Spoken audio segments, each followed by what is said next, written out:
This session is about optical modeling of conductive layers, and I report about work that I did together with Christoph Köckert from Von Ardenne Anlagentechnik. Well, conductive layers or thin films are obviously used as electrical contact layers. They are used because of their electrical conductivity.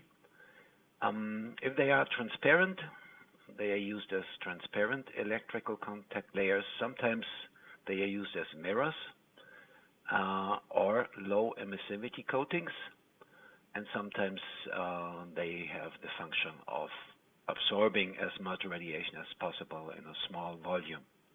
So they are used as absorber layers for light.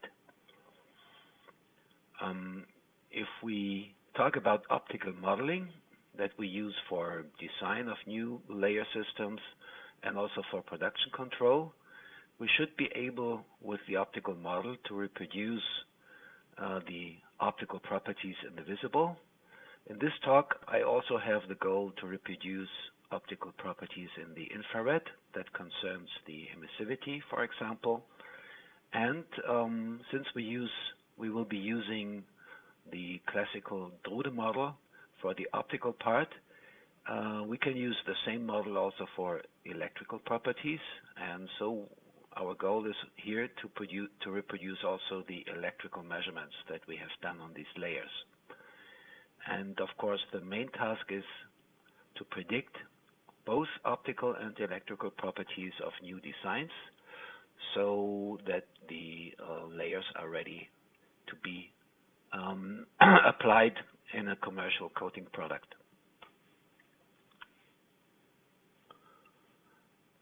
So our first goal was to describe a 10 nanometer silver layer on glass. Very simple system, so what we have done, we have measured the reflectivity and the transmission from the ultraviolet at 250 nanometers through the visible to the near infrared and at 2500 nanometers. We measured transmittance, the reflectance from the film side and the glass side reflectance. In addition, the mid-infrared reflectivity has been measured, and from that we computed the emissivity, which was 8.6% in this case. And in addition to that, we employed some electrical measurements, basically the sheet resistance with a contactless probe, as far as I remember, and the sheet resistance here was 6.1. So the goal is now to develop a model that reproduces all these known facts about this layer. And of course, we have to start, like in every case, we have to start with the substrate. I have made several sessions about a small tutorial about handling glass substrates, so you can look up how to do that. Basically, we adapt an optical constant model here based off a constant, the sum of a constant, a far UV oscillator representing high energy interband transitions, an OGL interband transition representing this absorption in the ultraviolet, and several small or weak Kim oscillators for absorption bands here in the visible and the near infrared. So this model has been adapted to the measurements and then used with no further modification. Concerning the silver layer, I tried first to model the optical properties with literature data that I found published by Johnson and Christie, very prominent people. And what you see here is the measured curves in dashed lines, and the solid lines are the model curves. And you can watch maybe the black one here, that's the film side reflectance. You can model that quite nicely, but unfortunately then if you do that, the transmission here is off by a few percent. Also the glass side reflectance is off by a few percent. If you change the thickness, that's the only parameter we have now, you can make the transmission fit rather well, but then the reflectance from the film side is off. So here we have a problem that we don't have any further variation option anymore. The thickness is the only thing that we can do, and it doesn't really work for the optical spectra. There are several other problems. Also, the literature data have a restricted spectral range. They are given as a table. In particular, the far infrared data are missing, so we cannot compute with our model the emissivity, and also the sheet resistance computation is not possible. So what we have to do now is to develop a suitable model for the optical constants that we can adapt in a higher quality. Obviously, the silver that we made here is different from the silver that Johnson and Christie made. So we have to take a look, how do we do that?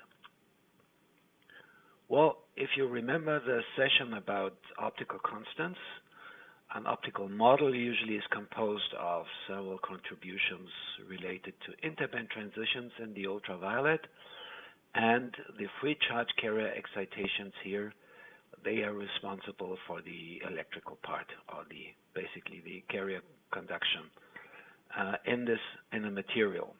And I showed you the simple Drude model, which has two parameters only. The plasma frequency here, that basically changes the number of charge carriers in our material if I have a variation. And here I have shown you for an effective mass of 0.3 the carrier concentration and the mobility of the charge carriers. And if you watch those numbers, you can see that with the plasma frequency variation, I only change the carrier concentration. The mobility is not varying at all. And with the second parameter of the Drude model, the damping constant, I change the mobility only. So this regulates how well the electrons, in this case, can move through the silver layer, how many collisions per time they have with grain boundaries or some other defects, surface roughness, and the plasma frequency basically determines how many charge carriers or electrons per volume we have. So those two parameters are flexible, and well, maybe I can skip. Oh no, let's just take a look at a thin metallic layer. Well, this is not really thin, 780 nanometers, but I will make it thin soon. And let's again look at the reflectance and transmittance at a thin layer to get a feeling for what is typical for a metallic regime. So I told you last time in the session about optical constants that here in this regime where the imaginary part K is larger than N, that's called the metallic behavior. So here we have to make K much larger than N, and what you find is that the reflectivity is high, 80%. There's a strong reflected wave, and the transmittance is 0. And you can see here that the electric field penetrates into the metal only a few nanometers. We can make the metallic layer thinner and thinner, and the values don't really change. We have to go to very small values in order to get the transmission at all. So now we have 1% of transmission, and this is 48 nanometers. So if you go to 26 or let's say 10, something like 10, then we have significant transmittance, and the reflectance is also still high. A typical case for a for a normal metal is N and K have this more or less the same size. And in this case, just note that the reflectance is not very high, it's only 15%. On the other hand, the transmittance is also not really very high, so we have in this case maybe 40% absorption in a layer of 11 nanometers. So we can even try to make it a little bit thinner. And this is now 30% absorption in a 5 nanometer layer. So this is an example of a very efficient optical absorber, and sometimes metallic layers are used to obtain this function. Okay, in the case of silver, we have to do, in addition to using the Drude model, we have to make a model here for the interband transitions that we observe here, and I have done that with two Taug-Lorentz models for interband transitions that I have adapted to the optical constants of silver that I found in literature. And what remains is just a single free parameter, which is the damping of the electrons that can move in the silver layer. And here I show you a typical range. 150 would be a very, very small damping, very high mobility, a super wonderful silver layer for the electrons. Like you can get it when you do it by very smooth and gentle evaporation. If you do sputtering, you generate usually a lot of damage in the layer, either sputtering the silver by itself or doing damage by some other layers that you produce on top. In that case, the damping is maybe between 300 and 600 or 700, and large values like 1000 would indicate a really massively damaged silver layer that you probably should not use for a commercial product. So let's see if we can be better with this model than with the fixed literature data. And here I show you a good fit, actually the best fit I could achieve with 9.7 nanometers of that silver, and with an electron damping of about 700, quite high. So the layer is not really very well conductive, but the optical spectra are reproduced quite well. In this case, now here the transmission nicely fits on also the reflectivity from the film side and also the glass side. There's only one problem here in the middle of the visible and the ultraviolet at the beginning of the UV, where the measured transmission is lower than we expected from the model. So here the model is missing a little bit absorption. And in addition, here I have encircled two electrical problems that we have. The emissivity in the model is below the emissivity that we have measured, significantly below, and the sheet resistance is higher. So something is wrong, mainly concerning the electrical measurements with our model. So what can be wrong in this model? Actually, the assumption of a single silver layer on glass could eventually be wrong. Maybe the silver layer has some surface roughness, and the silver at the surface here is different from the silver in the main bulk. We could try to improve the model by introducing a second silver layer that can have slightly different damping than this one. So note that in our simple approach with our silver layer, we only have the damping of the electrons as a parameter that we can change. So let's do that let's introduce a second silver layer. So this is a kind of mini gradient, and when you adapt these two layer parameters, now we have two thickness values and two electron dampings.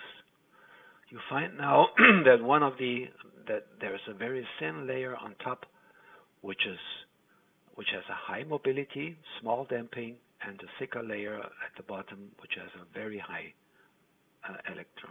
electron damping. And using this layer, we can get at least the same sheet resistance. The optical spectra are still okay, but we are still missing the absorption here. So that has not been improved by adding the second silver layer now. But at least the sheet resistance now matches. Still, the emissivity is wrong. And it's significantly off. It's almost, well, it's maybe 8%, 9%, which cannot be called a good agreement. Okay, let's assume we have some surface roughness. Concerning the surface roughness, we can model that with a mixture of silver and air in this case, or vacuum. And I can show you in detail how I did this. It's a very simple approach, but let's first overall look what happens here. So we now have three layers, the two silver layers that I mentioned before, plus another roughness layer on top. And that obviously solves the absorption problem here. So the additional roughness layer takes care of the missing absorption in our model. And going into the inside of this model by pressing F7, I can show you how I did that. The material list here shows a roughness layer, and I used a so-called effective medium layer, in this case the so-called Brüggemann model, which is a mixture of silver and air, and which has strange optical properties. If you look at the, well, we can take a look at the refractive index in the visible. Let's go here. In the ultraviolet and visible, here you have a strange peak in the imaginary part, and this is typical for the so-called Brüggemann effective medium approximation. And this looks a little bit artificial here. The sharp edges, they are certainly not really realistic. And there are much nicer models, but also much more complicated models. This is a very simple approach, and obviously it leads to a strong absorption in the blue and in the ultraviolet. And that obviously is what happens in reality. So that drags down the transmittance here. So this roughness layer might not be a very super good model, but it works for the thin silver layer, and it helps to fix this problem. Still, the emissivity is not correct. Again, we are missing 8%, basically. The measured emissivity is higher than the modeled emissivity. And in order to fix that problem, I had to introduce a second roughness layer here, but a very strange one. But with this very thin additional roughness layer, I was able to fix that problem of the emissivity as well. But here I had to use a layer which has very, very strange optical properties. Actually, it has a huge silver volume fraction. It's almost 1, almost solid silver, and only a very, very small part is air. So it's silver with some interruptions, a kind of canyon, that where a little bit of silver is missing. The thickness is very small, and so this layer is basically a kind of well, it's a continuous silver layer where you have some scratches. That would be maybe a good picture to have in mind. If we take a look at optical properties of this roughness 2 layer, it has been measured, or it has been realized using the Maxwell-Garnett model. with a huge volume fraction. Actually, you should never do that, except in such a case here. The optical constants, let's take a look at the refractive index. They are very, very strange. We have huge values of the real part, more than 100 in the far infrared, and we have this big structure here, big resonance structure, and the imaginary part is also huge here on this side. And silver layers of this type show very strange optical properties just because of these strange optical constants. And if you mix them with other materials, the interaction leads to some very nice effects called surface-enhanced Raman scattering or surface-enhanced infrared absorption. So layers of this type are sometimes generated on purpose. Here I have used them in my silver model as a very thin layer to get the value of the emissivity right. Actually, in order to improve the fitting of the optical spectra a little bit nicer, I have even introduced one more layer to make the model almost perfect. And in this case, we have three silver layers, three continuous silver layers with a varying damping constant, with varying mobility. And then we have the two roughness layers that I mentioned before. With these 5 layers, it is possible to describe the optical properties here in the visible and near infrared almost perfectly.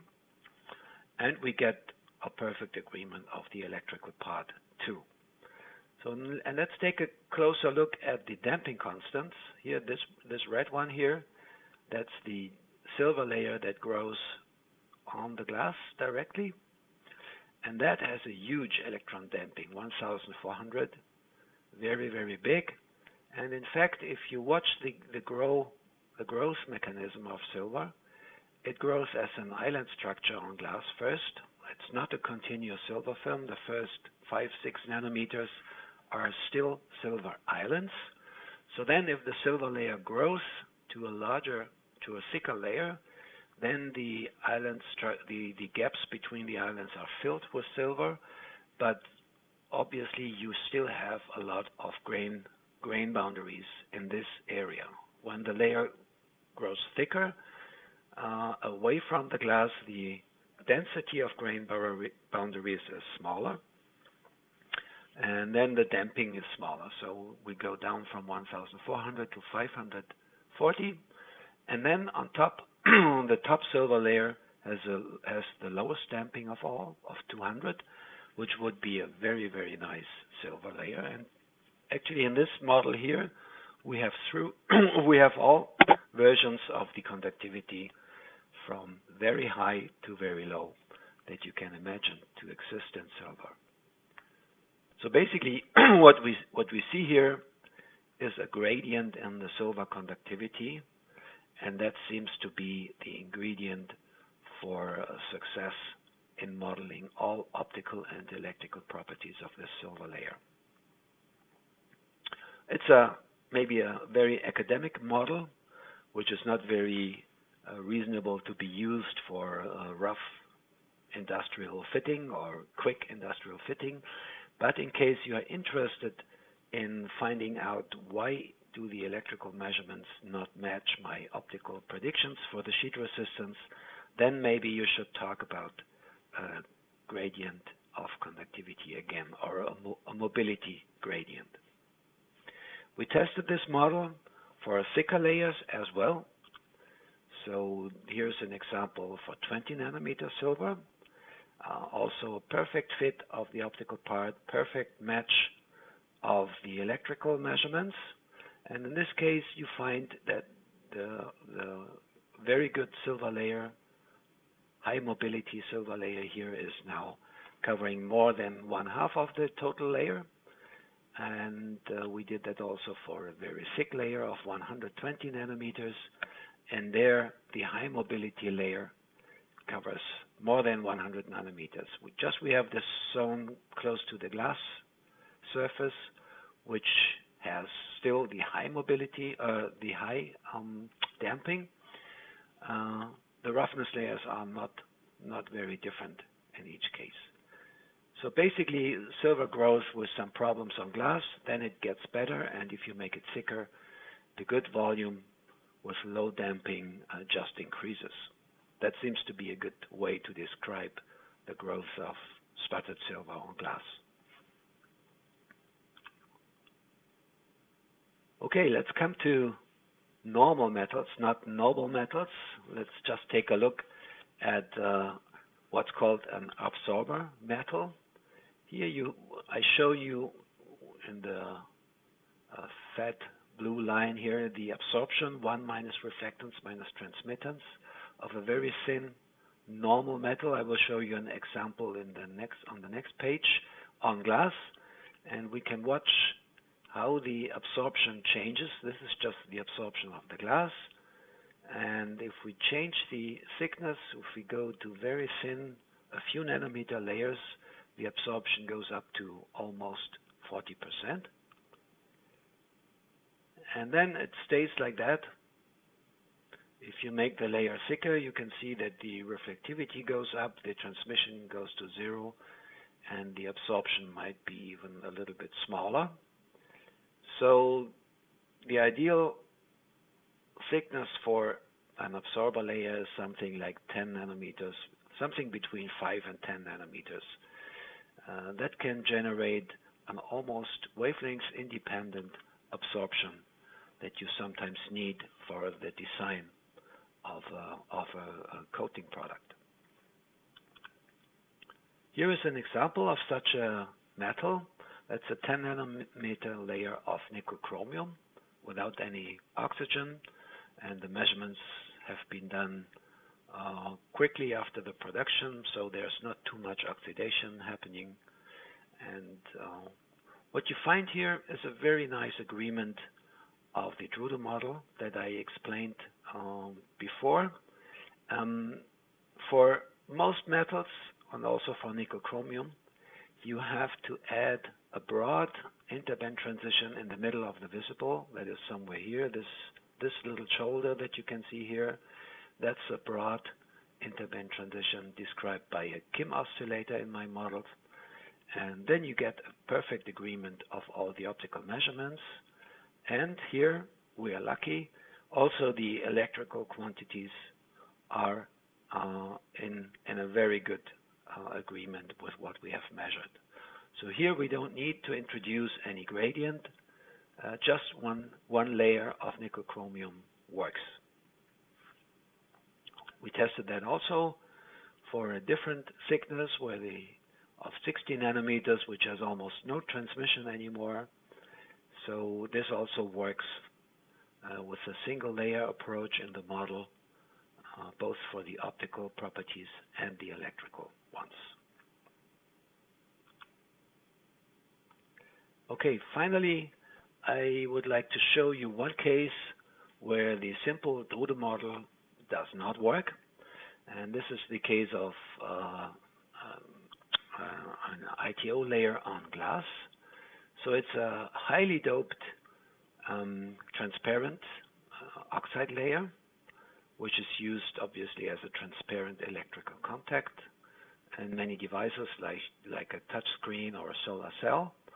And what you see here is in red is the measured transmission, and in blue the best fit that I could get with the classical Drude model that I described up to now, with the plasma frequency and the damping constant.